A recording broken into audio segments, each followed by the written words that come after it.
En este segundo vídeo de la serie Historia de las Telecomunicaciones vamos a presentar unas ideas básicas y generales sobre el desarrollo del telégrafo y la radiotelegrafía. El telégrafo. En 1837, por un lado, Cook y por otro, Weston, en Inglaterra, patentan el telégrafo y 2 años después, es decir, en 1939, inauguran su servicio comercial en Inglaterra. Por otro lado, en Estados Unidos, también en 1837, Samuel Morse patenta un telégrafo que utiliza el código ideado por él mismo unos años antes, en 1830.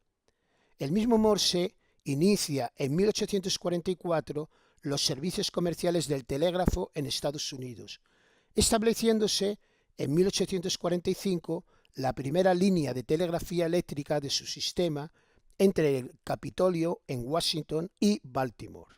El telégrafo fue el primer sistema eléctrico de telecomunicación desarrollado y se basa en la transmisión de pulsos cortos, puntos, y largos, rayas, usando el sistema de codificación de Morse, en la que cada carácter, letra o número, está representado por una combinación de un número variable de puntos y rayas. Curiosamente, observamos que este primer sistema de telecomunicación, el telégrafo, no es de naturaleza analógica, sino digital, ya que se transmite la información utilizando solo dos valores, punto o raya. Los siguientes sistemas desarrollados, como son el teléfono, la radio y la televisión, inicialmente utilizaban un formato analógico, dado que las señales a transmitir por ellos, voz por ejemplo, son de naturaleza analógica. A finales de 1850 ya se habían establecido líneas que interconectaban telegráficamente gran parte de Europa, Norteamérica y Asia, y se comenzó a considerar la viabilidad de conectar permanentemente los continentes con cables telegráficos submarinos. En efecto, en 1851 empieza a funcionar el primer cable submarino internacional entre Dover y Calais, instalándose posteriormente cables transatlánticos de mucha mayor longitud. Así, en 1865 se abre un enlace telegráfico intercontinental que une Gran Bretaña con la India. En la actualidad, el sistema telegráfico sigue operando solo en algunos países. En España sigue en vigor, debido a que tiene valor legal como notificación, realizándose la transmisión a través de la red de telecomunicaciones privada de correos.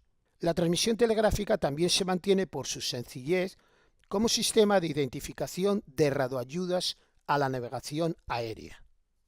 Transmisiones por radio, la radiotelegrafía.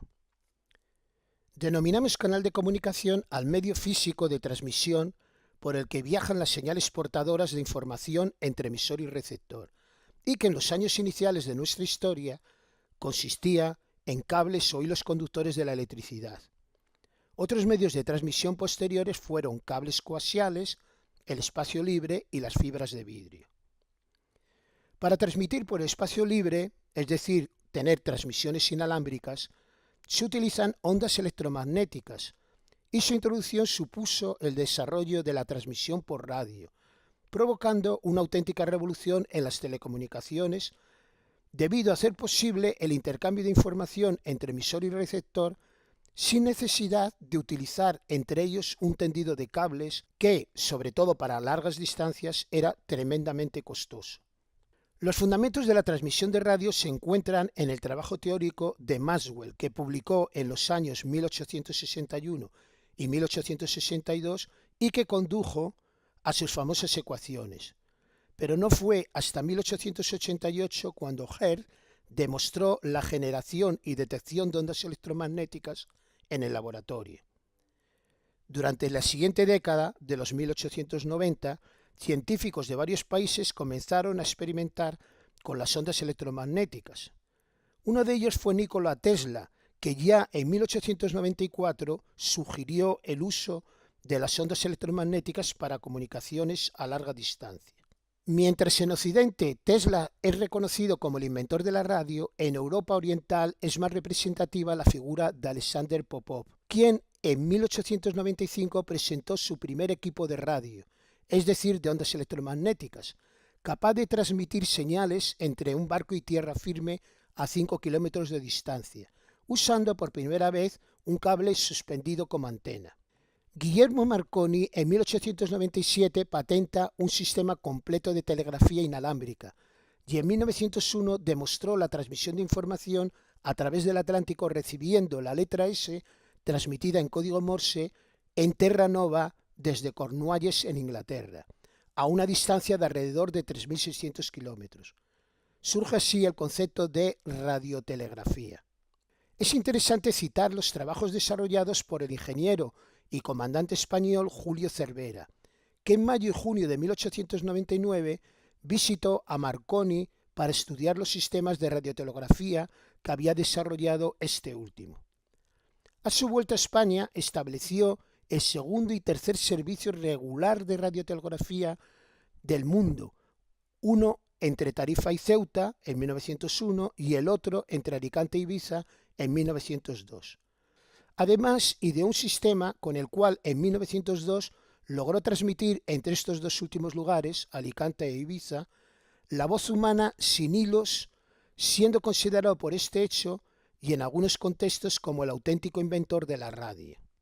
Con el cambio de siglo, la invención del diodo por Fleming en 1904 y el tríodo por Lee de Forest en 1906 dio inicio a la utilización de tubos de vacío en los circuitos eléctricos, permitiendo el diseño de amplificadores electrónicos y otros nuevos circuitos como osciladores y sintonizadores, que posibilitaron la transmisión de información a través de radiación de ondas electromagnéticas, mejorando espectacularmente las comunicaciones.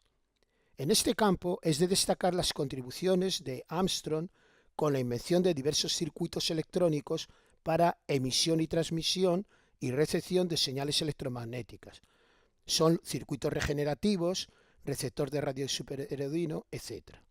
En abril de 1912 se muestra de forma trágica la relevancia de la radiotelegrafía. En esa fecha, el crucero de lujo Titanic chocó contra un iceberg y se hundió. Iba equipado con un radiotelégrafo con el que se emitió una señal de auxilio, un SOS. Sin embargo, de los 2.200 pasajeros y tripulantes, solo unos 700 pudieron ser rescatados.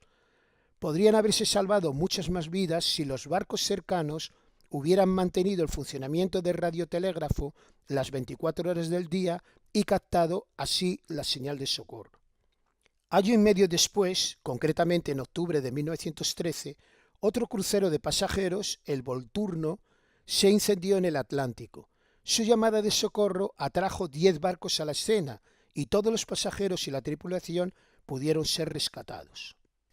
Muchas gracias por su atención. Esperamos que este vídeo lo hayan encontrado instructivo y entretenido.